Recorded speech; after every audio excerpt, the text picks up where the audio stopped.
You know, I always wanted to like do theater, but I never had like the courage to go and do it. You know what I mean? All my friends were in theater and I never thought I could do it.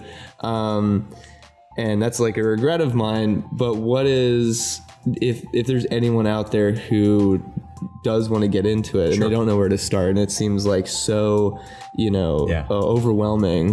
Do you have any advice that you kind of have impressed upon the people that you've worked with? Well, it really is easier to start in school because, especially if you're a guy, guys come out for theater and they're like sucked in because you know you need them. Like you'll hold an audition for a thing in the high school and you know 85 women will show up and 12 guys. Well, 10 of those guys are going to be in the show just by default. Exactly. Just by default. I can't sing. That doesn't matter. You're in the show. My friends were trying to get me to come out to a show recently again, like the last year, and because they're like, you're just going to get the part. Like, there's no guys trying out, so it doesn't matter. You know what I mean? And I'm like, that's worse. I don't know if I want that. Show for an extra. It doesn't give you a whole lot of confidence. But.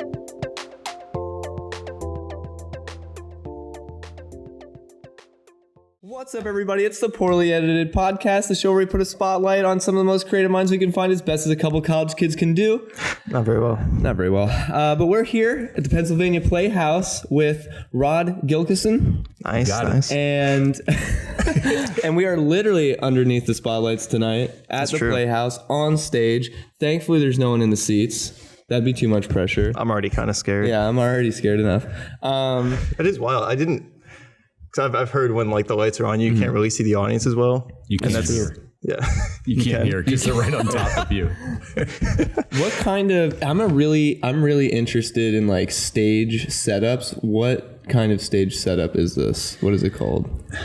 This is, because it's not a proscenium stage. We call it just theater in the corner. Instead of the round, it's in the corner. Exactly. That's great. I love that. I mean, it's the way it's set up. It's a very unusual space. Yeah. And when you're directing a show on here, it's really tough because you have to make sure that the audience can see something from all the angles. So if you have two people that are standing like this, those people over there block, so you always have to have people off on the angles to do it correctly. That's tough. So that sounds like it'd be tough for blocking. Theater in the corner. Yeah. That's the way we do it. That's awesome. At the BA Playhouse.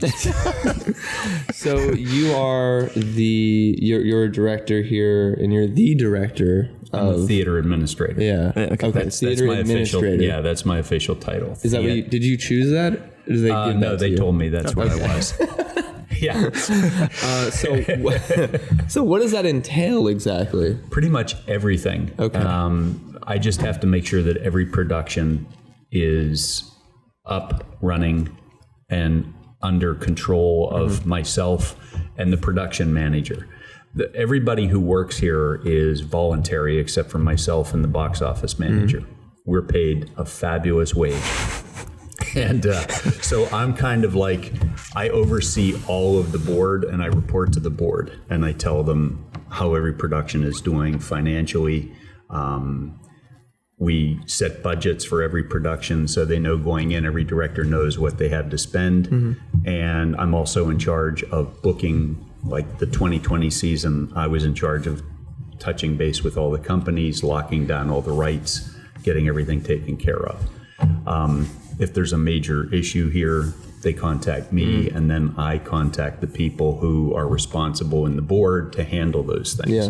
Like if there's something wrong with the building, they call me, and then I call Building and Grounds, and he comes in and takes care of things. So it's basically just administrative. So like the middleman for everything? Yeah, dealing it all out and saying, you do this, you do this. So you contact someone to book their play? How does that work? Like getting like the rights to a script? How does that work? There's different companies. Musicals, there's two main companies. There's starting to be a third, Music Theater International, Tams Whitmark, and now there's Theatrical World. They're really up and coming company. They handle a lot of the newer plays. So we sit down, I'm in charge of the play reading committee. So I have a committee, we get together, We read plays. We try to determine what's going to sell for the next season and what's going to plug into each different month of the year. And in the beginning, in the wintertime, we like to do smaller shows because it's just easier getting people to rehearse. And if you have to cancel, if you do a straight show, they're much cheaper than doing a musical. So we try to do 2 straight shows during the winter months. That way, if you have to cancel, you're not losing your shirt. You do a musical and people don't come because, it's snowing outside. Or around here, they go, there's a threat of snow. Let's stay home. Shut Let's go to everything the down. Giant, buy all the bread, buy all the milk, buy all the eggs, and go home. I never got that. Like it's like there's snow on the road for like one day. No, I get for some reason they're about to die. I mean, yeah, it makes sense for That's you me. because you get snowed in and it looks like Hoth. But like That's true. around I here, live out in the middle of nowhere. Stuff kind You're of in gets the middle of put- nowhere. Yeah. It's I just, live on you're 20. done. I live on 25th Street in Easton. There's like 4 grocery stores in walking distance of my house. It could snow for a month, and I would still be able to go to You're the not grocery gonna stores and starve. get everything. Just throw on the snowshoes and the parka, get out there. Exactly. So anyway, getting off topic. So you contact these theater companies or these rights companies, and you say, "Look, we're interested in doing this particular show during this time slot. Can you give it to us?"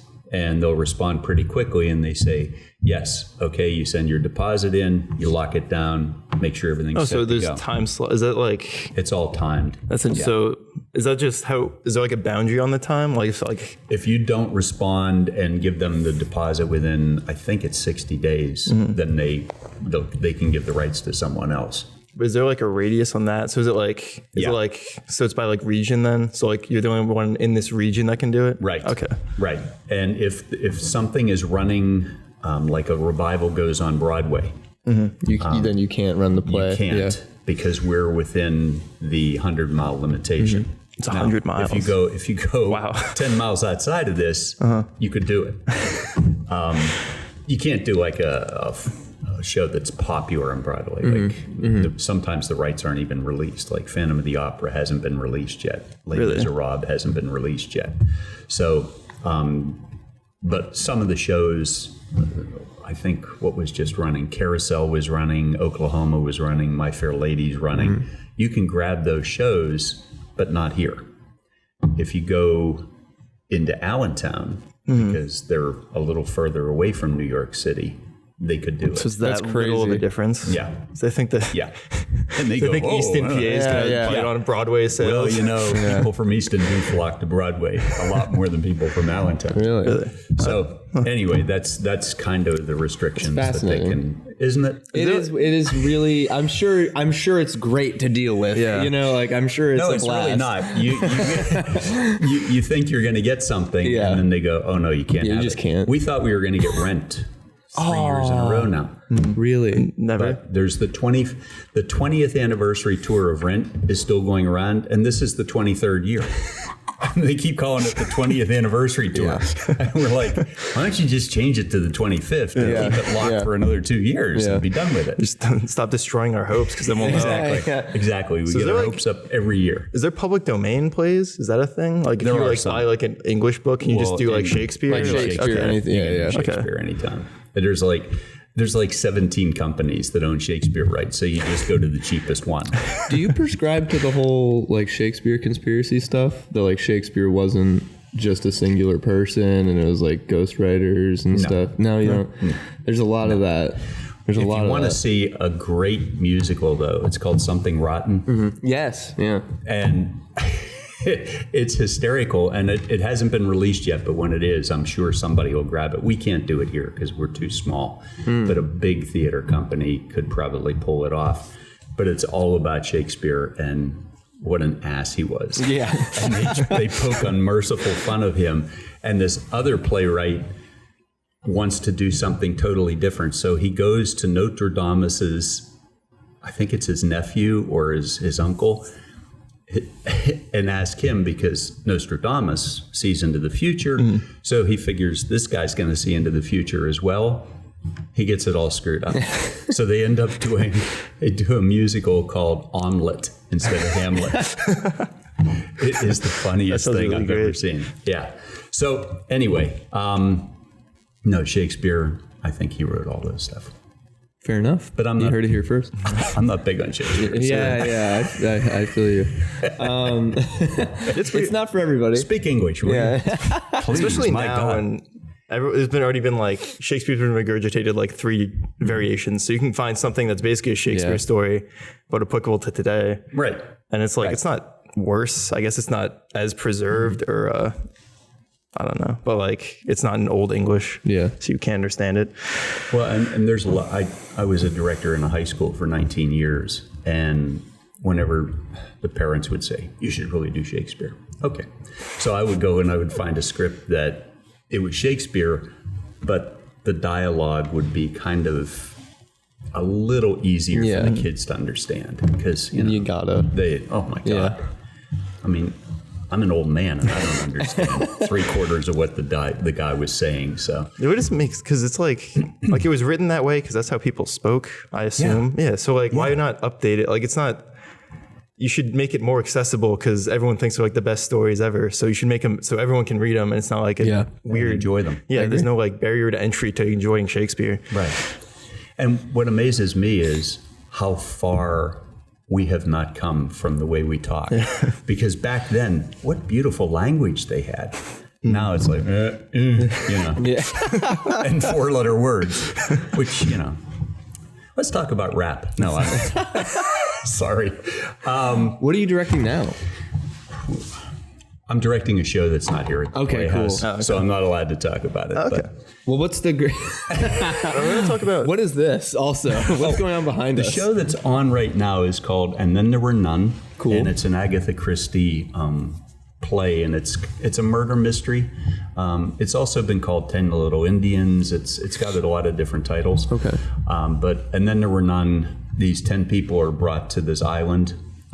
They're invited here, and once they arrive, they each have their own little stories of why they're being slowly but surely murdered. So, and there's 2 different endings, and I can't give away the ending that we use here, but you'll have to come and see it. Yeah.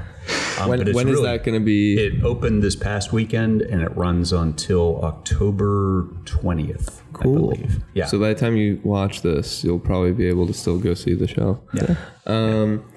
So what's your, the play that is your all-time favorite that you've directed and been a part of, or what you want to, direct someday and be a part of? So whatever it is, if you've already done it and you've hit that mark, awesome. But there's a few that I've directed that I would not want to do again because I probably wouldn't be able to do it as well.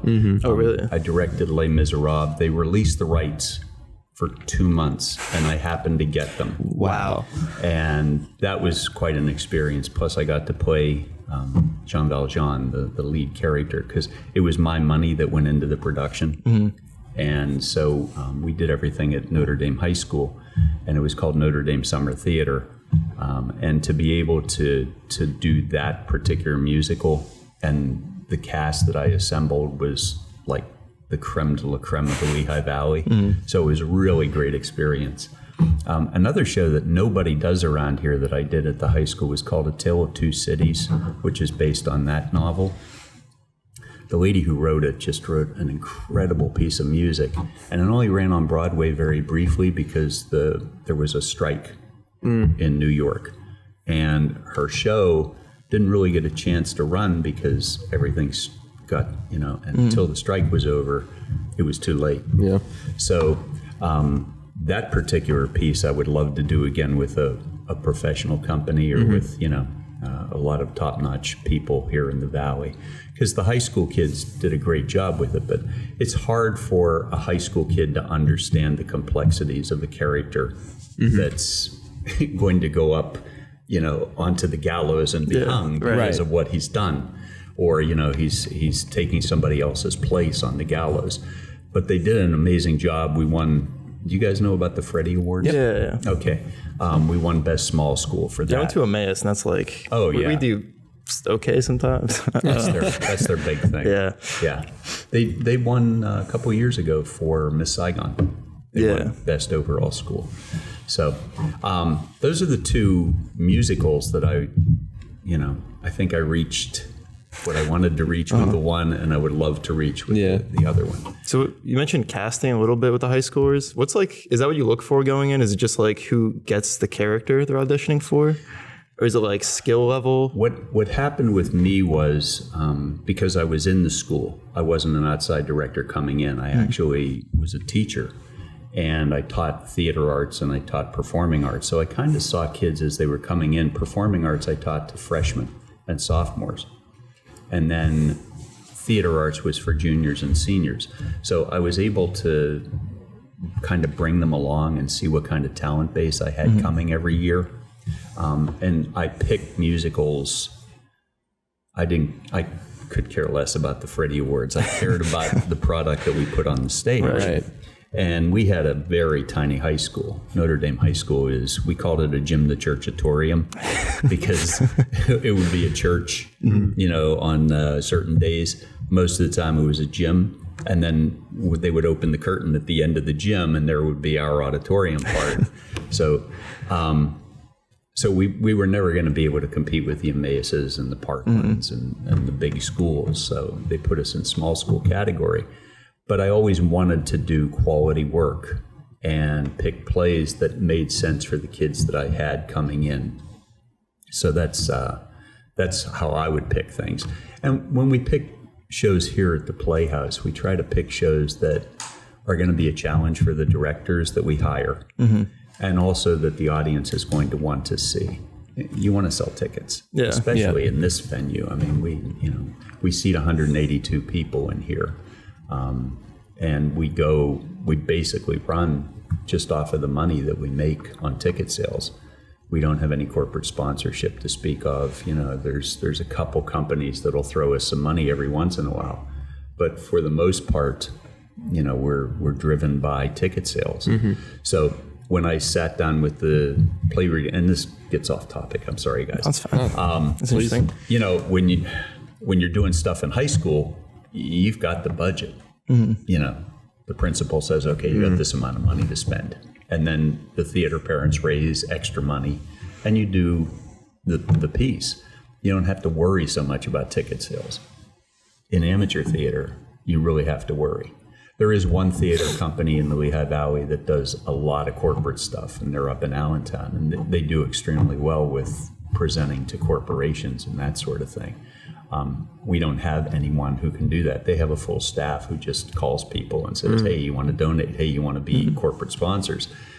That would fall to me if it ever gets to that point, and I'm not too good at it. I'm better at doing, picking what goes on in here. Yeah. I mean, while you can run it while you're just doing what you want to do, it's like, why try and stop that? Yeah. So it's this particular theater, and as you can see, sitting on this stage, it's very intimate. The audience is only so many feet away, and the furthest away they are is up there. You can't cheat on this stage, and you have to pick shows that make sense on this space. In the past, there's been a few shows that we've tried to do big, full-scale musicals, and you just can't pull it off because you're in the corner. So we try to pick things that, even if they are bigger, we try to make it all work with spinning sets around and doing that kind of thing. And we have a great set person here, Brett Oliveira, who is, and he also designs all the lights. So he'll take a look at our season coming up and go, okay, we can do this. We'll do it justice. And I tried to pick things for the 2020 season that aren't going to drive him insane. He'll be able to do fairly easily, and we'll sell a lot of tickets. And you also go, you look at how the ticket sales are in one season, and then you say to yourself, okay, this season didn't do too well, but we have money in the bank. We need a season now that's going to fill our coffers. What is that? What is the one where you're like, okay, what's going to sell all the tickets? Like the surefire. This summer we did Avenue Q in the summer. Yeah. And it's a very expensive show. Those puppets cost a fortune. A fortune. Yeah. So, and I was nowhere in the decision making for that season. And Avenue Q sold extremely well, but because you're spending so much, it's really like it brought in a new audience, which we were hoping to do. Got some younger people in here, and maybe they'll come back. And that's the hope, you know, that once they're in here, they're going to go, oh yeah, I want to return. I want to see more stuff. But because it didn't make as much as we need in the summer, because you got to run the air conditioning and everything else, next summer we're doing Annie. A lot of kids. Right. You get the little kids in here. Guess who shows up? Every aunt, every uncle, everybody who lives down the street comes to see, you know, little Susie play one of the orphans. So that'll balance out then in the 2021 season. We'll try to do something that's, you know, a little more safe. It's always hard when economics work into art, and it's like they're like opposite things, but you have to deal with it. Yeah, you have to stay in business.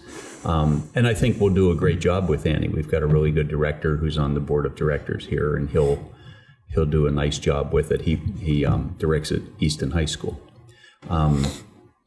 So, you know, you pick shows, you hope people come to see them, and that's part of my job, is making sure that the season we send to the board, they'll look at it, they'll go prove it, and go, you know, it's going to be great. Well, you know, speaking of young Susie, and also, you know, because talking about... you know her?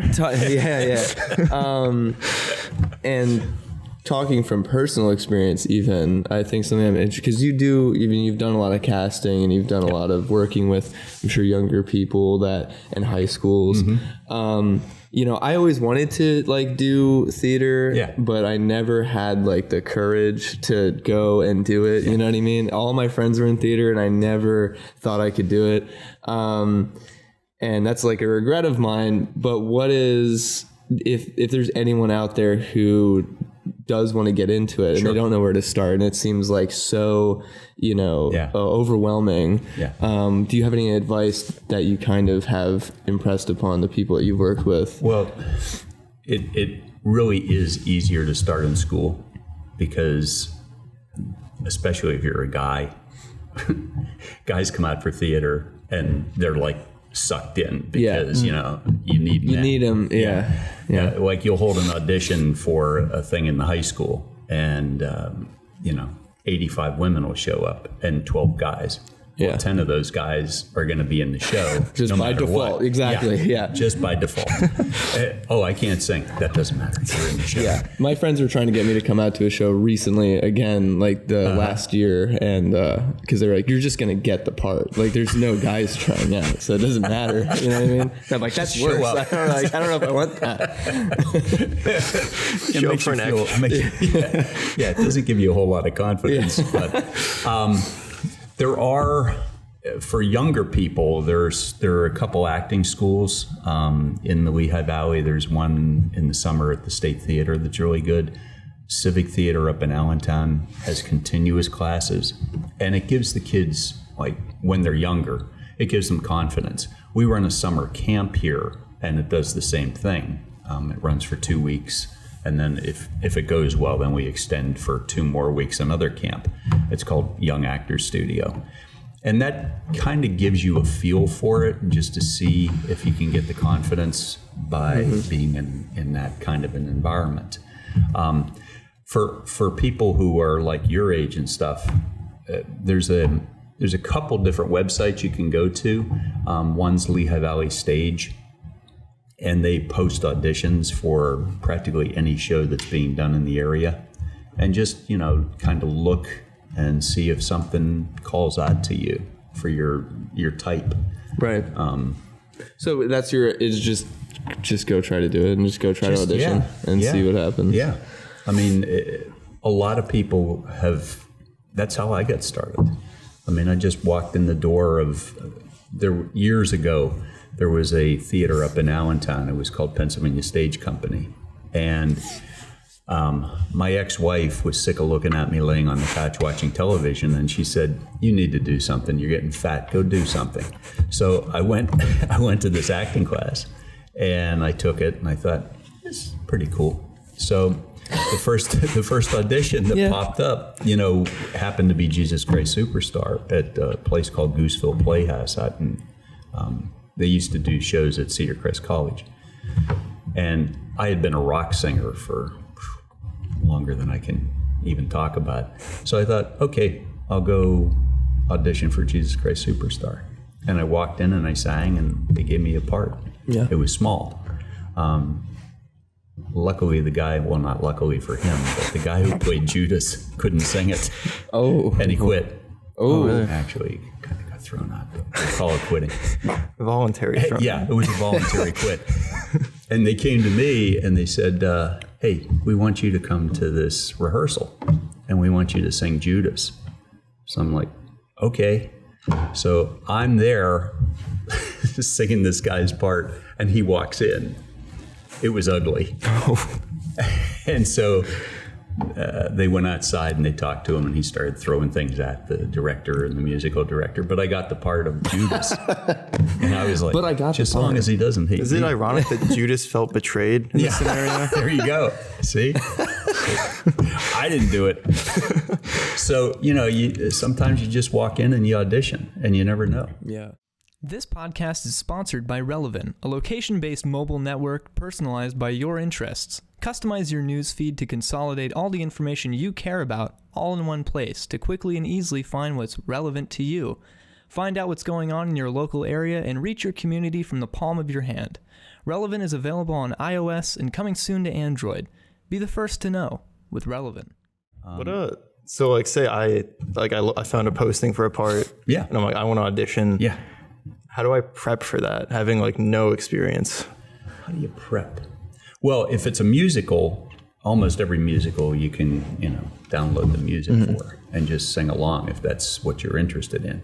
If it's a straight show, then normally the company that controls the rights sells the scripts, and you can buy one for like $8. Oh, really? And you just get it, read through it, and kind of hone yourself to get ready for the audition process. Every director's different. Sometimes you have to do cold readings from the script. So if you've already had the script, it gives you step up because you've already read it. And that's what I try to do. Like if there's something that I don't act too much anymore, but when I do, I try to be as prepared by looking at the script in advance to kind of, just feel confident when I walk in the room that if they hand me the script and go cold reading, I'll be like, oh, I don't know if I can do this. And then boom, I know a lot of like Hollywood actors and stuff, they'll build the character themselves and work with the director on the character. How much of that do you have to do on a local level? Not very much. You just have to what I try to do as a director is I try to cast really well. That's 90% of it. Really? If you have the right cast, they make your job so easy. And the show I'm working on right now, which I can't really mention because it's not here at the Pennsylvania Playhouse, it's at Allentown at Mungo. It's Mamma Mia. Did I say that? Damn. I've just got these people who, there were so many people auditioned for it that I was able to find really, really top-notch people. Yeah. So now in rehearsal, they're just creating and they're finding things. And, if they go off course, I'll say, it's not working. Or I'll throw, as we get further and further into the process, I start during notes, I'll give them different things that I want them to try to do to grow in their characters. When you're doing a lot of shows, you only get maybe a 2-month rehearsal process. So you can't really spend a lot of time doing character development and all that kind of stuff. I probably do more than a lot of directors because I have them do an entire biography of their character. Oh, really? And we sit around and we talk, and I make them tell me their life story. And then once they once they tell me their life story, then they are the character for the rest of the time. And then we go around the table and everybody then becomes character. A little bit of method acting, kind of. Okay. Yeah. So that's what I do as a director, to just make them feel like, well, I'm not just coming to rehearsal and singing the song and walking around the stage. I have some... So you think it's important that they feel a connection to the character? Oh, absolutely. That they feel like they're that character? Yeah. Because if you don't, it reads to the audience. And if they don't feel confident, it reads to the audience. Right. So that's my job, to make sure that they feel confident when they're out there. Yeah. Also, when you're directing a musical, you're only one part of three. There's always choreography. There's always musical direction. That's why a show like this, a straight show, is easier for the director. I directed, you have more control. Yeah, I directed Brighton Beach Memoirs here last season, and it's a small little cast, and it was just great because we could really get into the nitty gritty of it. When you're doing musical, okay, we've got let's see, this rehearsal is choreography. Oh, that didn't go well. There's another rehearsal for choreography.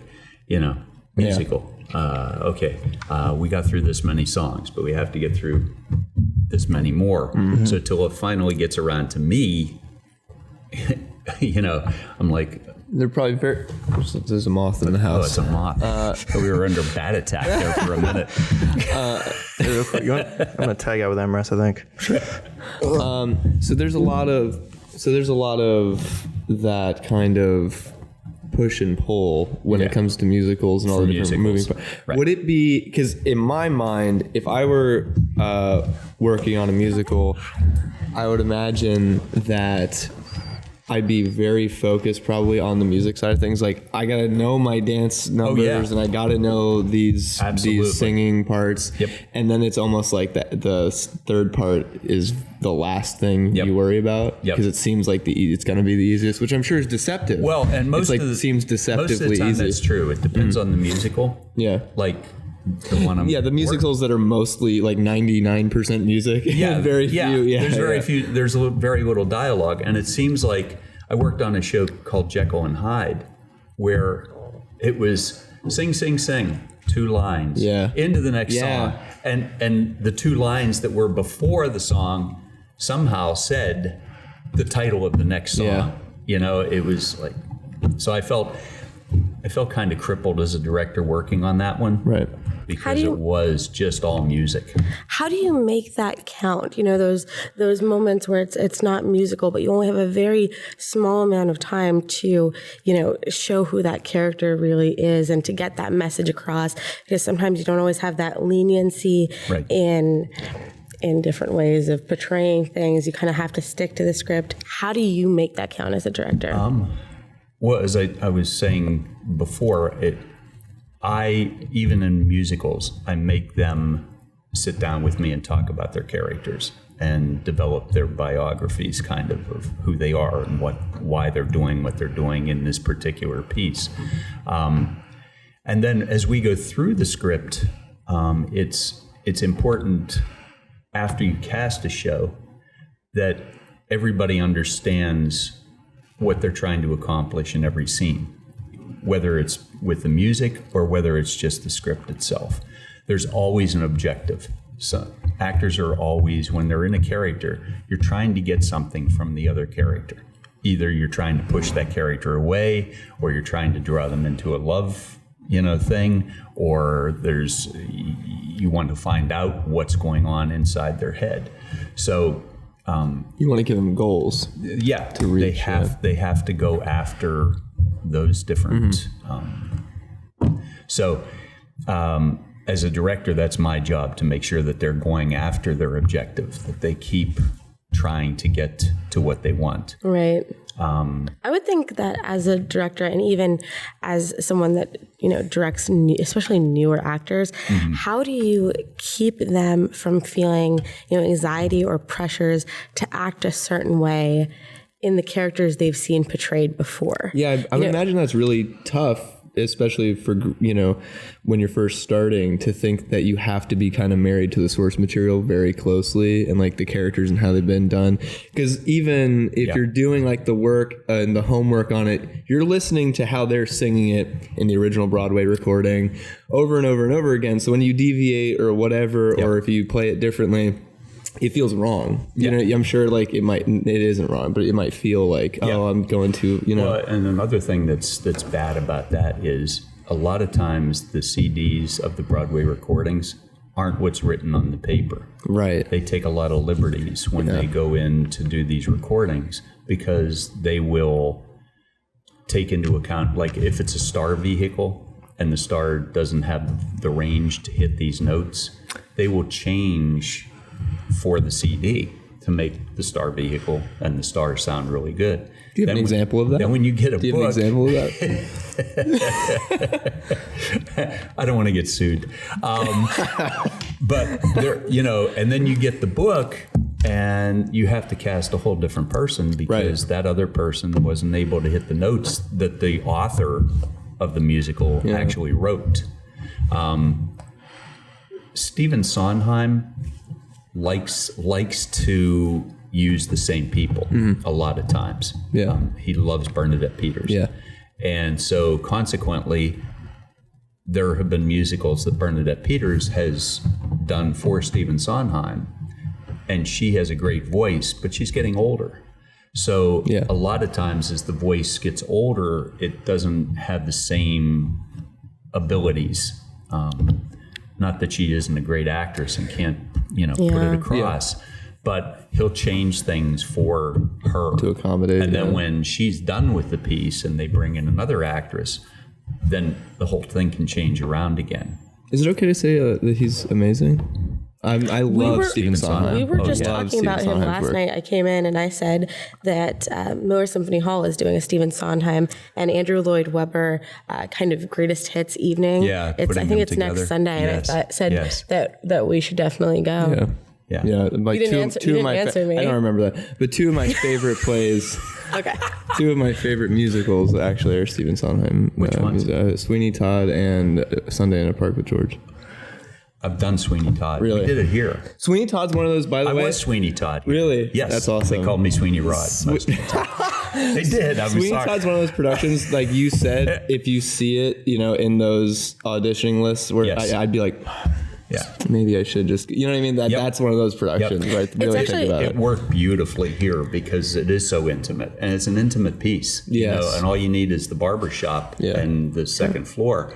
And so it really worked well here. The audience, was right on top of the murders. It's interesting that Sweeney Todd in kind of modern culture is associated with The Office, because I've read a lot of message. So The Office did a Sweeney Todd musical. Did they really? And they did it in a Pennsylvania State Theater. Oh, wow. So it was done in Pennsylvania State Theater. And on the message boards, people are like, oh, wow, The Office wrote this musical for the show. And I was like, oh, no, I hope people don't actually think that. It's really amazing. But it's also really incredible how, pop culture has taken such an interest in Broadway when before it was kind of seen as dying, but they're kind of really changing things up. I know Ariana Grande has made up her own versions of Wicked, which I just saw the other day on Broadway, and it was amazing. So I think that's really, really interesting when you see a celebrity cover it in a very good way, and then you see them also cover it. Ariana Grande just paired up with Kristen Chenoweth to cover Third Wives Club. I don't know if you saw that. No. I'm not a big Ariana Grande. Ariana, if you're watching, Chenoweth, though, I really like you. She's amazing. Yeah, she is. I'm more of an Idina Menzel fan. She's really good too. If I could choose one, she's very good too. Yeah, she's her range. I think her range is really incredible. Where are you with that vocal range when you have a new kind of kid and they're like, I really want to sing this. I want to sing this. And have you ever been like, you can't hit that yet? Oh yeah. How do you? You just gotta lay it out. You just gotta lay it out. I mean, you can't make them strain their voice. They're gonna end up hurting themselves if they try to do something that they're not ready for yet. And young guys, we did a show here.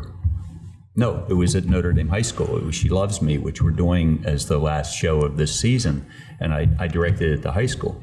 But the kid who plays he's kind of like the kid that gets on the bike and makes deliveries. And later on, he becomes a clerk in the store because he really wants to. Well, the kid that we hired was a junior high school kid, and he came in and he was great. But the last weekend of the show, his voice changed and he couldn't hit any of the notes. And we were like, crazy. Oh my God, what are we going to do? Yeah.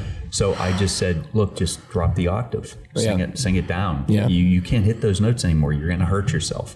And he got through it. He was a really good actor, and like once again, you're in a high school setting, so people are more forgiving. What are your personal tips on losing your voice and vocal rest when you have an actor or actress that's about to hit the stage? I've recently just been. I love that you brought this up because I've recently been reading a lot about especially in the music industry. There's been a lot of big artists like Adele, that have gone through so many nodes on the chords, because they're singing what we've found to be is wrong, really. Correct. And so I love that you would never push someone to sing out of their range, because that's actually what they do constantly in a lot of other settings and a lot of other industries. And that's just terrible. And it's clearly terrible because she's had what, 2 surgeries now on her surgeries. Throat. Right. And then you look at opera and things like that, and those Italian opera singers who are 80 years old and can still belt out those notes because they learned how to sing properly, and they never had any problems. Well, what amazed me was, and coming from, the late 60s and early 70s rock world, which is where I was. Yeah. I mean, those guys sang forever and never lost their voice. And it's just... You just have to know. Some people just automatically know how to sing correctly. And, guys like Robert Plant from Led Zeppelin. I mean, my God, the notes that guy could hit were just amazing. And he's still doing it. But you're right.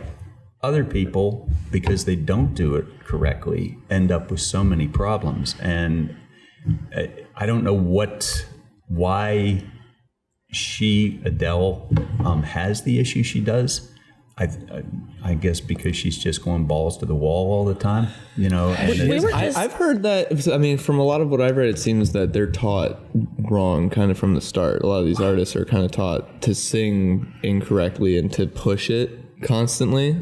That's terrible. Yeah, that's terrible. So they're trying to. There's like a push right now for like a reform of kind of the teaching of. I mean, vocals. Lady Gaga has a beautiful voice, and she knows exactly how to sing correctly.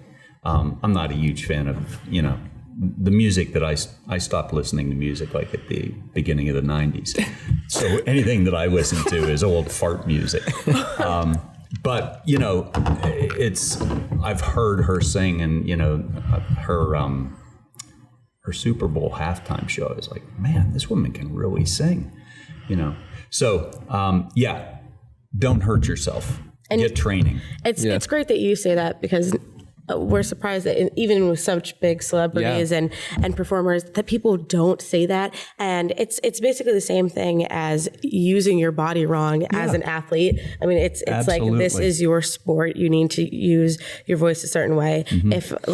If a soccer player were out there and they were playing the wrong way, and somebody was like, their trainer was like, hey, this is going to get you hurt. You need to stop. So it's amazing that people still sing a certain type of way because they think that's what's going to sell. But if you really have that kind of talent, that if you just change the way you sang a little bit, you could still sell. You could still sell. Absolutely. Absolutely. And there's so much now with, auto-tuning voices and stuff. That's, I don't know. It's that's a cheat. It's such a cheat. It's a crutch. And a lot of the performers now they're great dancers. I'll give them that. Yeah. But as far as singing is concerned. So we're off topic again. I'm sorry. How did I do that? Where are we? Where are we supposed to be? What have we talked about? We're at the Pennsylvania Playhouse. I love Bethlehem, Pennsylvania, where you can't come down the one road because they've got it all blocked off. It's closed now, which we didn't know. I had a question, about this place. So I was doing research for the show, trying to learn a little bit more. I mean, I've known a lot about it. This is actually the first place I ever saw a play that wasn't on Broadway. Oh, really? Ever? Yes, wow. I saw Oklahoma when I was a little girl. Okay. A friend was in it, and I went and sat, and I was so mad because they were like, "You're not supposed to have your candy." So I was like, "Well, this whole experience is gonna suck." And then I sat down, and I was like, "Oh, this is so good. This is amazing." And it was actually really great. But I heard that this place had a lease for $1 every year for 99 years. Yeah. Please tell us that story. How do you get that deal? What happened was the city of Bethlehem somehow wanted a theater in this area. And whoever the president was back a long time ago knew somebody in the government, and they kind of like floated this thing and said, you can do theater here for 99 years for $1 a year. Now, that doesn't mean much because it costs so much money to do shows, but we have the space. There are other theater, the company that shall remain nameless that I'm working for right now, they have to rent this humongous auditorium, and it costs them a fortune. So you have to sell so many tickets just to break even. Yeah. What year did it start? This particular theater? This particular lease. Oh, what year did it start? I don't know. I think it was 1946 when you guys opened. It was very, very... So you guys have a good 25, 30 years left on that $1. Yeah. That's awesome. Left on the $1. How do we get that deal? Yeah, that's a great deal. We're trying to find a place to live. Yeah, if anybody wants to give us a place for $1, I'll take $1 a month. Even I'm not gonna be selfish. I'll take $1. $12 a year. No problem. So we can get our art done. For sure. That's absolutely incredible. It sounded like a myth. I don't go all the way back that far. I mean, I'm old, but I'm not that old. So you would have to dig up some of our past presidents who are probably not around anymore to give you the story. Our president might know the story. She's really involved with the Bethlehem political world and stuff because she's a lawyer. So maybe she knows the story. But get her to do a podcast. Who's the president? Joanne Gerhart. Does she work with WDIY? Gerhart, I don't know. She might. Does she have red hair? No. Okay, never mind. I don't know who we're talking about. Never mind. I lost the game. Different. Do you have any other interesting stories about this? Stories about this place? Let's see. Well, this whole theater was different at one time. There used to be wooden chairs all over the place, and the theater itself was on this back wall. It was a proscenium theater at one time. So there's a running wall back there or a runway, and the stage used to come forward. So the whole theater was like tilted that way. And then they had a fire and the place burned almost to the ground. So when they rebuilt it, they built it in this configuration. Whose idea was that? To rebuild this configuration? Probably the same person who gave us the $1 a year rental. They went, well, this is stupid. Let's only charge them $1 a year. So, and the lights used to be controlled from, if you see that area up there, that's where the light board used to be. There was a window up there, and the lighting designer used to watch on a little television set because he or she couldn't see what was going on in the back of the stage. So finally, after years and years and years, they moved everything up there so it can all be seen. Yeah. Can we take it? That makes sense. Can we take a tour? No? Rod has to leave. Oh, you have to leave? Yeah, Rod has to leave. Yeah. I'm so sorry. What do you want to see? Well, I was wondering if we could just see the back really quick. The back? Well, we don't. Well, no, that's actually pretty secret. Do you feel that you should show people what the backstage looks like where the actors go, or do you think that should be very mysterious? I think that should be mysterious. I agree. I really do. Daniel Roebuck told us a really interesting story about. Of course he did. Of course, you were there. What a surprise! Yes. About how the back of this theater. Yes. The backstage of this theater is how he knew he was going to be a real actor. It's never what you would expect. It's not at all what you would expect. Actually, the very first thing I did here, I think I might have told you guys before, that's where I met Dan. They wanted me to play Jesus in Godspell. And I was like, well, that's great. And they said, there's magic tricks. And I'm like, I don't do magic. So he said, well, this kid at Becca High, he can teach you the magic tricks. And then walks Roebuck.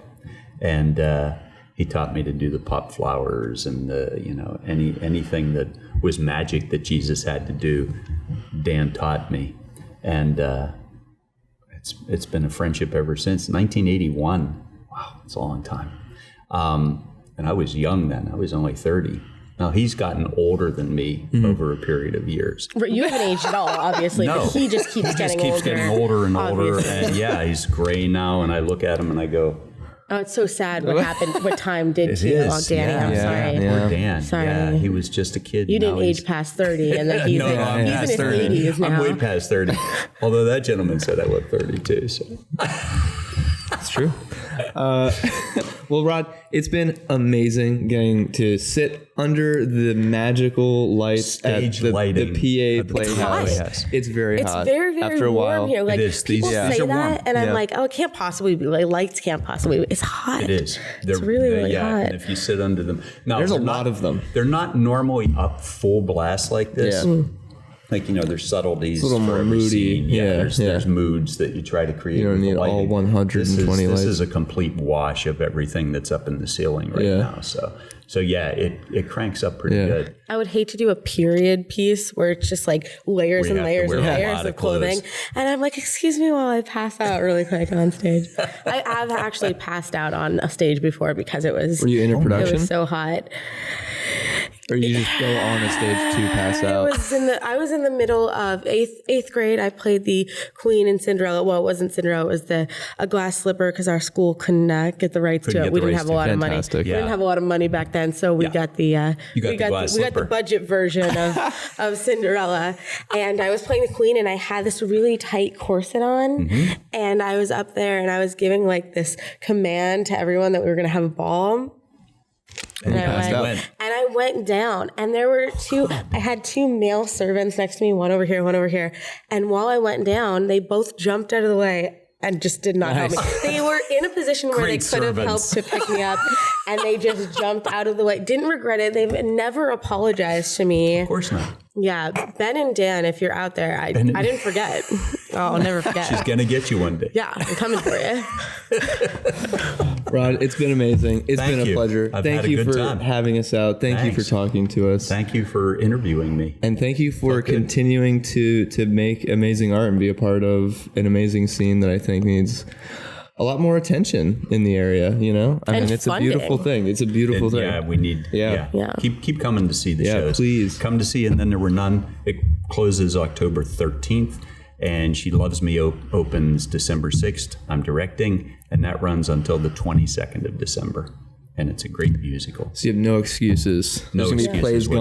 whatsoever. You just got to come out. Just come We and see have what to we come do. to the next show. Yeah, Yeah. actually. Please do. We'll be here. Yeah. Please do. Yeah. Yeah, you'll have fun. Maybe I'll just be in it. And pass Do you out. guys know Little You've cameo. Got Mail, the movie with Tom Hanks? Yes, Yes. Meg Ryan. It's the musical version of that. That's fantastic. Really? Yeah, I read well, the book. There's a book version? Well, no. What happened was, I'll throw this in before I go. There was a movie called Little Shop Around the Corner with Jimmy Stewart, one of the greatest actors from the 1930s and 40s. So Little Shop Around the Corner was about this perfume shop, and that's what the musical is based on. But You've Got Mail kind of spun off of that into the computer age where people, Right. send love messages to one another through, back in the day when you had to have that dial. And that was like the it was like the new age technology movie. Exactly. And now that's like So AOL passe. and Borders are out. Yeah. Yeah. I don't know if you've ever seen it, but it was all about AOL, IM, and Borders. Very dated. Very dated. Very now dated. Barnes and Noble and Instant Messenger have taken over. Yeah. Yeah, exactly. Yeah. So anyway, She Loves Me is based on the 1930s. I'll definitely come see Well, that. that didn't sell you. And I don't know what will. So come out I and see directed it, damn it. So please, before we leave, Yes. please let our audience know, how can they get involved? How can they get involved? How wanna support the accessible scene. are the tickets? And can you get them like the day of? Sometimes. Okay. The best thing to do is go to paplayhouse.org, and once you get there, just click tickets, and it will take you to arts people who handle our ticket sales. and you can pick your own seat. Tickets here are $25 for adult, $22 for seniors and students. We're trying to come up with a student price, but as of now, it's still $22. We're trying to get that's still very cheap to support the art sensation. Yeah. And to see amazing shows put on by really talented people right in front of you. Correct. Like literally right in front of you. Right here. This person right here. And what you love is when you come out on stage and there's like somebody who's shouldn't be here. You know, his wife drags him to the theater and he's sitting right there and this is the look. Yeah. Yeah. When they're sound asleep, folks, that's what you want. So your job then as an actor is to make that person get with it. Yes. Come on. Enjoy what's going on the stage. And I try very hard to do that. But I go to Broadway and fall asleep. So. Because I'm an old man. What Broadway show did you last fall asleep at? Just before we go, I'm sorry, I just have to know this. It was called Lipstick, I think. Okay, well. It was with Patti LuPone and Christine Ebersol. Had Patti LuPone seen me sleeping, Patti LuPone, she probably would have come down. That's off how you the make a stage and connection. slapped That's the illegal. living crap That's out of me. illegal in theater, I think. That's pretty bad. Okay, so was that the worst show you've ever seen in Broadway? Oh no, it was a great show. I just fell asleep. I had a little too much wine. I'm sorry, and I'm an old man. What's the worst show you've ever seen on Broadway? What's the best? Oh God, worst show was what's it called? It's about. There's a reason that you can't remember it. Spamalot. Probably a good reason. No, that was no Spamalot. Whoa. Spamalot was that really was bad. the one I hated the most. No. Yes. You didn't hate Spamalot. Argument. I did not like it. This is an argument. Oh, what's the name? It's that the one that the guy was writing and he died before they finished it, and there's all these weird characters in it. I absolutely despised it. Edwin Drood. Okay. The Mystery of Edwin Drood. Hated it. Sounds pretty dry. It was. Show you wish you could have seen the most on Broadway. Wish I could have seen. Wish you could have seen. I've seen a lot.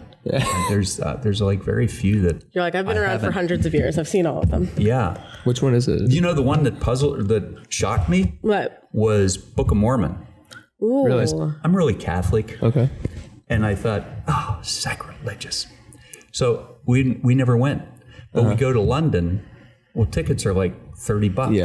So I'm like, okay, we'll go see Book of Mormon. She's like, come on, let's go see it. Fine. I said, hysterical. It's amazing. I loved every second of it. It's pretty. It's the way. Come on. The way it handles and it kind of brings everything Tasteful. around. Oh my God. You know, it's so like funny. Okay, yeah, So funny. It's a great show. And I really never wanted to see Hamilton because everybody talks about Hamilton, but we got tickets in London to go see it too. You saw it in London. No, we're going to. We're leaving for London. So you still haven't seen it? Yeah, I haven't seen it. Okay. Lizzie and Chandler we went just to go went this see year. it, and then I got first row seats. Jeez. Yeah.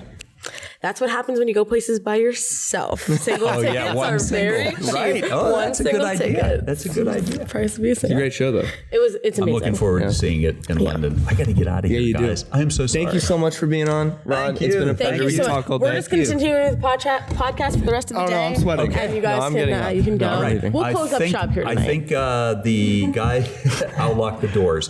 The guy's going to come in to shut the lights off like at 5 o'clock. Okay. Okay. Perfect. Thank 'Cause they're you, very hot guys. lights. Thank you. Very, Drive very safe. hot. Thank you so much. Thanks for watching, everybody. Poorly Edited Podcast signing out.